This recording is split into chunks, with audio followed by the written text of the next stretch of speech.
When I started my career, I used to work for 12 to 14 hours on shop floor along with the operators.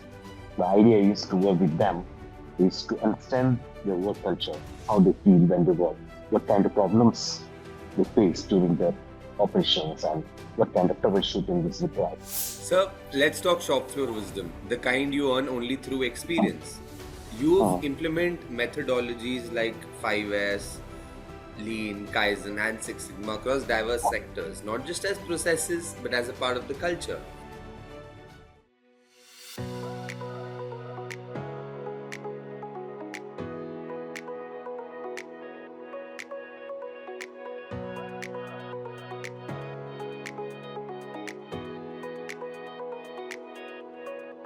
Hello, everyone, and welcome to FaceTime with Leaders, a podcast powered by Directors Institute World Council of Directors.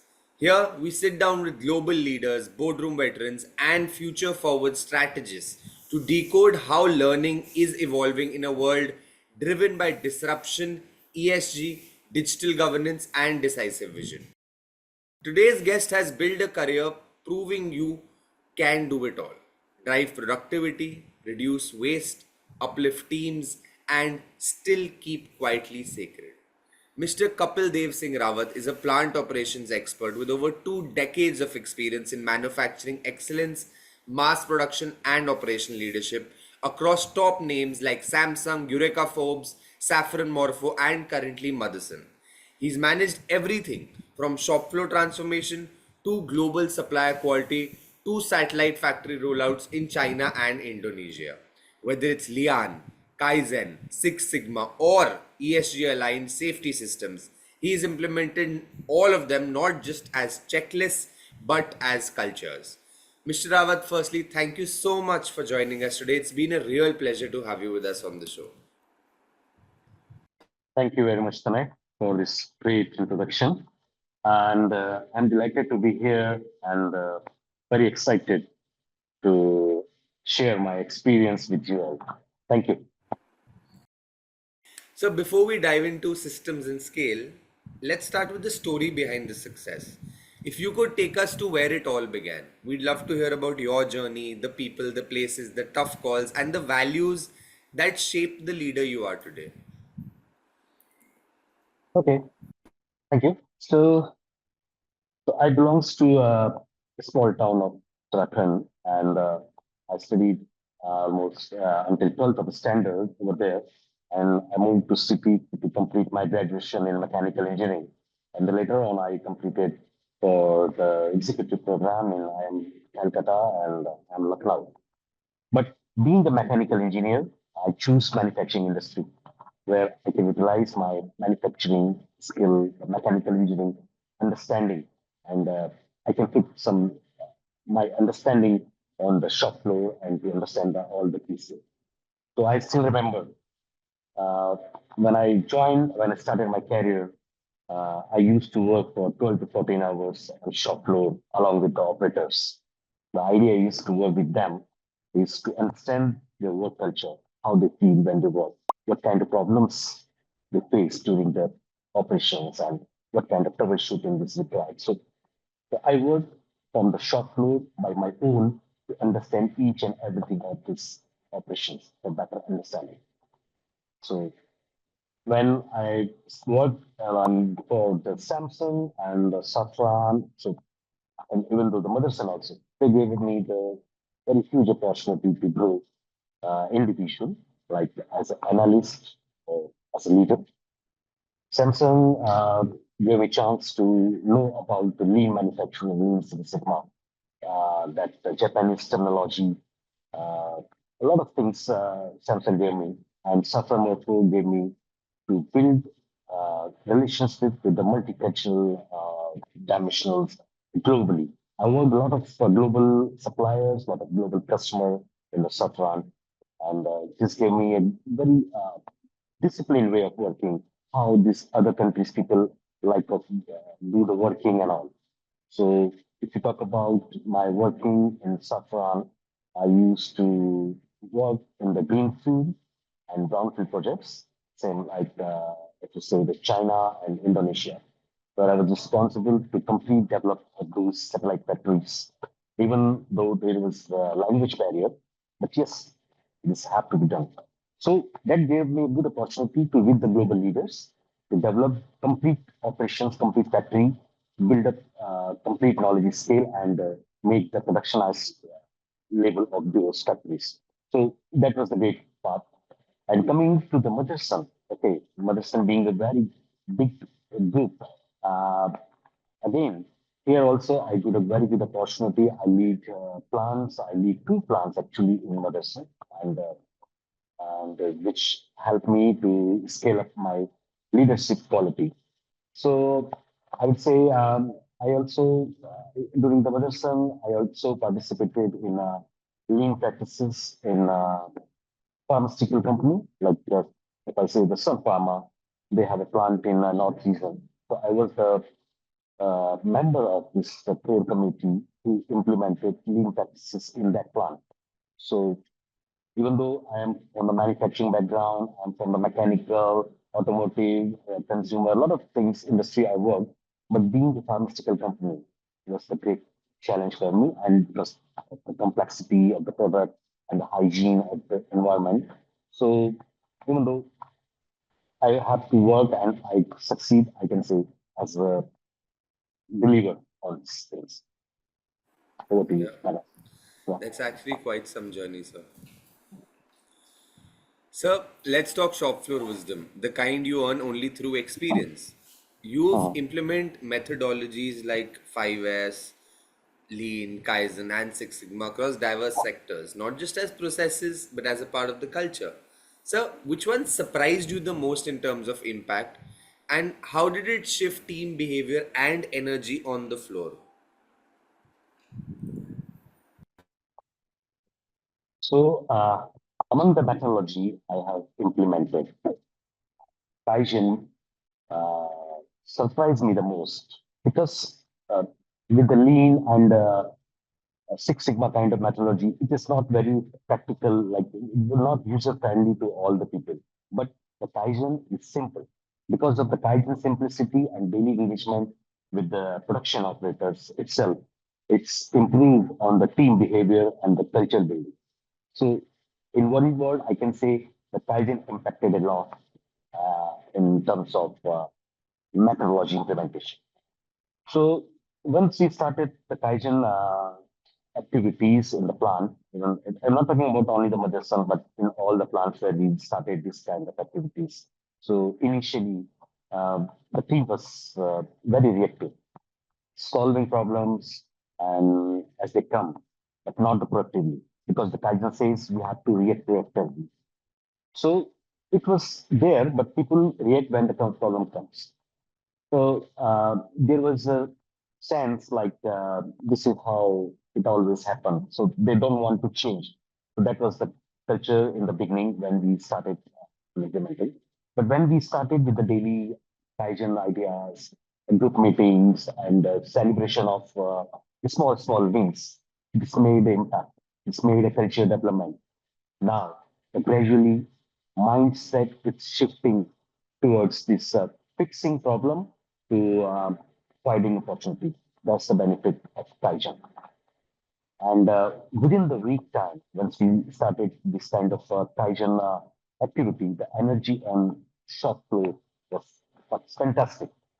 So operators found empowered. Okay, they feel that they are uh, having some place in the organization. They are empowered.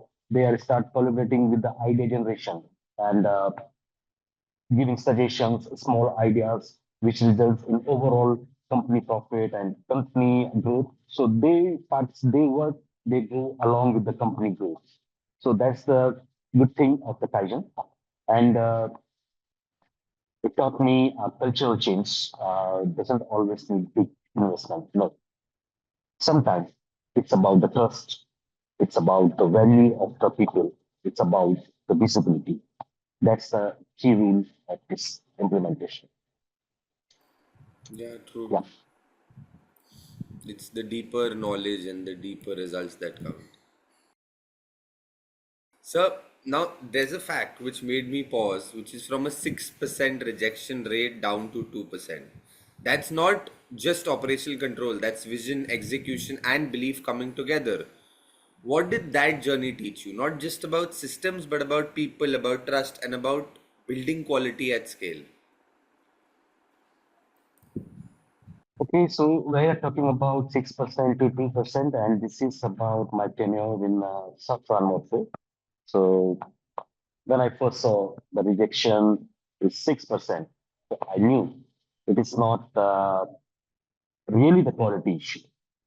It is some process gap, some discipline, process discipline issue, or some ownership or alignment. It's not cannot be the only uh, rejection. There are multiple factors. So the vision was not to just to reduce defects, but also to build a culture with a process discipline of entire process and respect of each other working.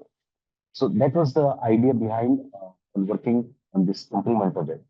So we implemented a layered process audit in entire process, whether it is production process, quality process, because a lot of operations are happening in the complete operation. A lot of maintenance, production, quality. So they are separate functions. So we started process layered audit, and people saw like when we started some real-time defect tracking also. This helps a lot to take immediate action because if we start producing and we don't have the real-time tracking system of this defect, we cannot give the real-time feedback to the backline who is producing the part. So the layer process along with the real-time feedback and the root cause analysis through Six Sigma tools or lean principle. This is a real shift from when we involved operators in the decision making and the suggestion scheme. So this gave them the tool of self-inspect and to improve the process. So this is helped a lot, involve the people and make them ownership of their process. And this came with the disciplined way of working. So initially, this was obviously if you are going to something change or if you are doing something new thing. So obviously there is always a hesitation in the beginning. People don't follow because they used to do work in what they are used to do since long time. But if you put some changes, obviously hesitation will be there.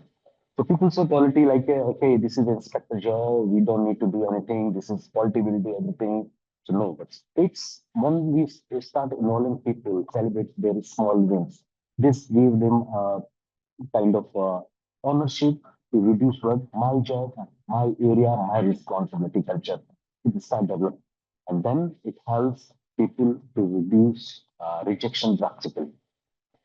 So this entire journey taught me that system create culture, but trust create scale. When people believe that their action matters, uh, so quality becomes intrinsic. It's not interest. It's like yeah. Yeah. Excellent line, sir. I mean, that absolutely makes sense and will be really enriching for audience to understand that what actually means something when you're trying to solve problem. Like you said, real world problem solving is very important, not going back to them later. Right. Okay, now, Mr. Rawat, it's time to loosen up a bit. This is our rapid fire round. Five questions, one word, or short answers only. No thinking, just instincts. So, are we ready? Okay. Perfect. So, first question, one word your team would use to describe you. Grounded. Perfect. First job you ever did and one thing it taught you. Like I mentioned, assembly line operation along with them, and this taught me humility and precision. Yeah, lovely. One Indian dish that brings you back home. Rajma rice, Ah, lovely. A movie or a book that's left a lasting impact on you. uh, the goal. This message is itself a purpose. Yeah. And the last question, if you could give one piece of advice to our viewers, what would it be? Okay, so lead with trust, not control.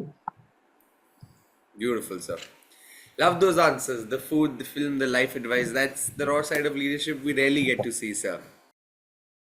So, our next question is, as someone who's led plant operations for decades, you know firsthand that how output and ethical culture don't always go hand in hand, especially with cases Mhm. like Maruti's Manisar unrest in the backdrop. So, how Yeah, do yeah. you, as a leader, walk that tightrope between productivity and ethical labor practices? Like, what proactive steps do you take? Okay, so it's true that in high output environment, the pressure is always there. You have to deliver with high pressure and high deliveries. This is true. But this cannot be a long-term productivity. You have to respect the people way of working, and you have to be build trust, fairness, and safety of this. So coming back to you, like uh, I believe in transparency and empathy.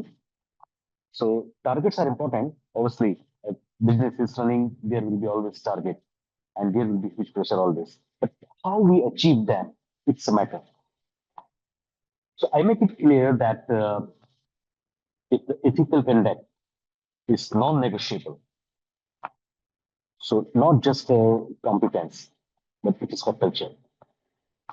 So we have implemented some open door policies, like everybody can interact with each other. If they have some grievances or some issues, they can directly contact to HR or but any department, like even the plant head is approachable to everybody. So that's the open door policy and regular engagement of this forum where workers can speak freely. So this will ensure the, or also we are also ensuring the third party audits, whether it is happening in the shop floor or entire plant, whether people are free to speak, there is a freedom of association is there.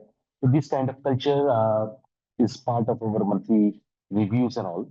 So it's not like just to fulfill the formalities, we are doing some audits. Like, so there is a complete mechanism for open door, real-time feedback, open feedback system, and the uh, audit by the third party. So this should be there. So you mentioned the Manesar incident. So in this Manesar incident was a wake-up call for the industry. It showed that ignoring worker voice can be break down.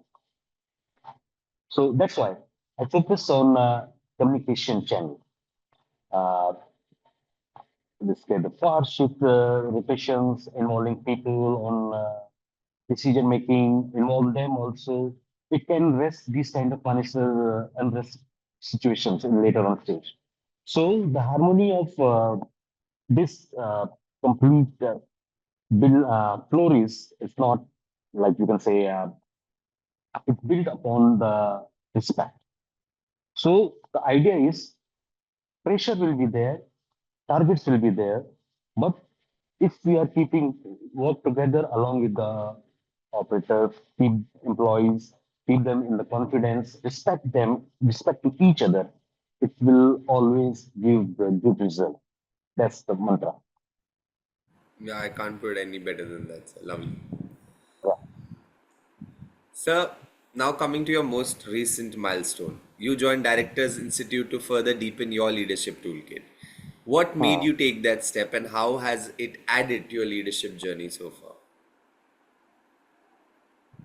Okay, so um, after 2 decades of in plant operation, I realized that to lead the next level. Okay, so I'm heading the plant since more than 10 years now, and I have worked in different sections of entire operation, whether it's production, quality, maintenance. So I worked in almost each of the department. But now, after decade, working since after more than 21 years now, the there are some next level achievements are waiting. Like for example, it's ESG, which is coming up in a very big way. Every OEMs, every company is asking for the ESG compliance and all. and strategic decision making. These two things is very much required. So I needed to build my perspective beyond operations. So it's now time to move forward from the operations and think about the decision making and ESG, what I mentioned there. That's why I am I lead to directors institute. And then after joining directors institute, okay, so I have already seen a lot of like how to say good things coming up after joining with the Director Institute. It is helping me think more in a board member, like because I'm now start feeling that I am a board member when even I have just joined this Director Institute. But balancing short-term executions and long-term value creations. So I'm going on the deeper and more and deeper on this active directors level, board members kind of culture, what are all the requirements, and for the better understanding. So this is critical as operation become more integrated with business strategy. So one key shift, uh, it was more moving for the cost efficiency lens to a value sustainability lens. This is the main purpose of coming to the director institute, whether it is a capex decision or supplier audits, or I now ask how does this align with our ESG goal and long-term sustainable goal. So to conclude it, it's not just a credential, it's mindset shift after joining this. And now it is helping me to be prepared for the where operation excellence meet the strategic influence. So that's the purpose. Thank you. That's true, sir. I mean, very well said. It's about how, whenever we do any, I think, course, education, it changes us as a person more than just the course, right? Mr. Rawat, for taking time out for us and talking about not just systems but the soul behind your leadership. So it was lovely talking to you, and thank you for the time, sir. Thank you. Thank you very much, Sana. Same here. And to everyone tuning in, whether you're leading factory floors, managing risk, mentoring teams, or choosing your next growth chapter, let this episode remind you that great leadership lies in getting your hands dirty, thinking long term, and never compromising on values. This is FaceTime with Leaders, powered by Directors Institute, World Council of Directors. Until next time, lead with purpose, stay future ready, and of course, have fun in your journey. Thank you so much.